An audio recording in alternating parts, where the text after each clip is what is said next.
Hi, I'm Jordan, a local guide here in New York City. Whether it's your first time visiting or you're coming back again, here are just some of my must-sees that many New Yorkers don't even know about.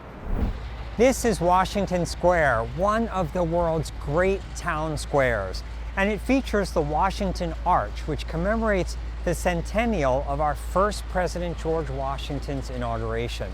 There's George as general on the left, and here's George as president. Now come around here because there's a tiny little door into the arch. Through this door, there is a winding staircase that goes all the way up to the top of the arch. And it comes out onto a giant open space that overlooks the park and Fifth Avenue.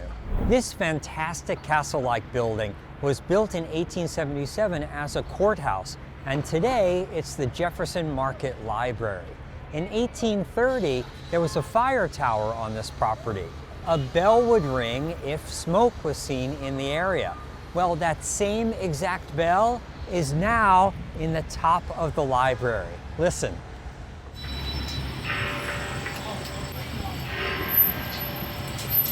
Welcome to Hudson River Park. This was New York's thriving port between the 1850s and 1950s, and now it's been transformed into a 6-mile greenway along Manhattan's Lower West Side. What I love about Hudson River Park is that it's always changing and there are always new things to see. Like Manhattan's first beach. I'm also a stress management expert, so this is one of my new favorite places in New York. And this is a park within a park. Little Island sits in 132 tulips and features pathways, greenery, and my favorite part, an amphitheater right on the Hudson River. Hungry?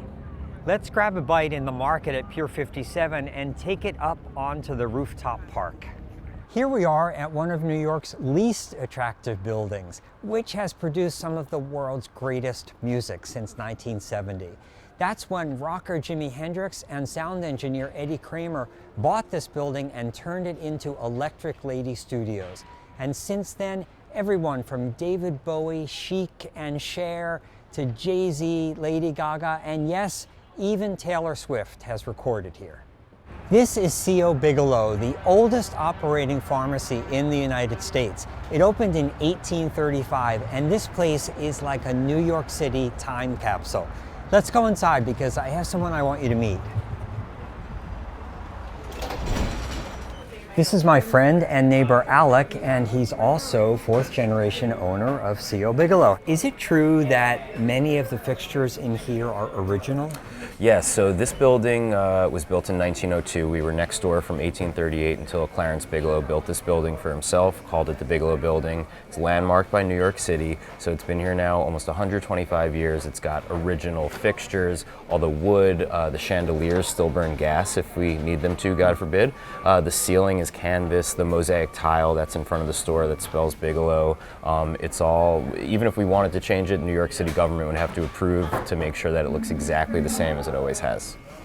You may have heard of the High Line, a remarkable promenade and park that was built in to an old elevated freight railroad track that used to run along Manhattan's West Side. Now, you can't talk about New York City without talking about pigeons, especially this one called Dinosaur.